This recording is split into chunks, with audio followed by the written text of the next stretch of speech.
Observed washing reflects inward cleansing.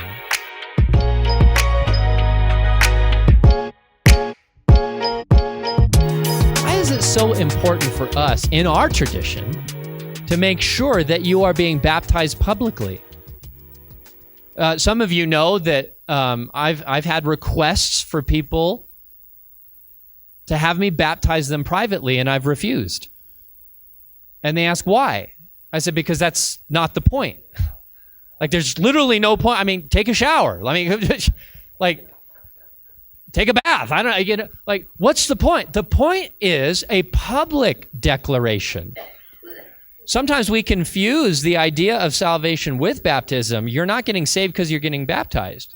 You're getting baptized because you got saved. And so if you're not getting baptized to declare to the world, there's really no point. Okay? And this is where we can piggyback, because you remember there was a thief on a cross who was very much saved. Very much saved. When he says to Jesus, remember me when you come into your kingdom, Jesus said, well, first get off the cross and go find a pool of water and then have someone baptize you, get back on the cross, and then you can be with me in paradise. No, he didn't say that. He said, today you will be with me in paradise. Okay, so it's not like it's that much of a requirement. However, for those of us who have been saved, there should be a burning desire within us to show outwardly what happened inwardly, which is why the observed washing is the reflection.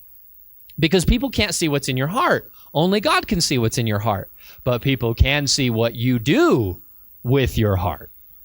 Action is what you do with your heart. And so if by action you're going to call together a grouping of individuals to say, I am testifying that I have been buried with Christ. That's what going under the water is. And I've been raised with Christ. That's what coming out of the water is. So all of you know that that's what happened in my heart. And do you know what that does? That tells the world, I can look at him to see what Jesus does.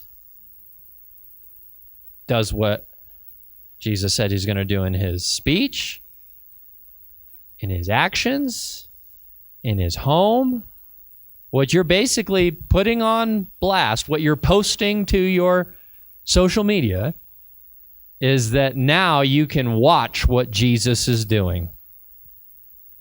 The tragedy is some people don't really give a good testimony because inwardly they may have said yes to Jesus, but they're not allowing Jesus to change them. That's where baptism becomes a problem, because they falsely declared. Now, I'm not saying you're not going to struggle. Sometimes we think that our failures and our striving is a bad thing. I think it actually testifies more of the grace and mercy of Jesus. I'm not condoning that you consistently fall and fail and everything like that, but I am going to be real with you as your pastor. You're going to fall. You're going to fail. You're going to try. But it's also a testimony. Now, the problem is where John talks about when he writes to the church. He says the problem is this, where you don't care about the failing, where you have no inward conviction about a lifestyle that says you're still living in the world.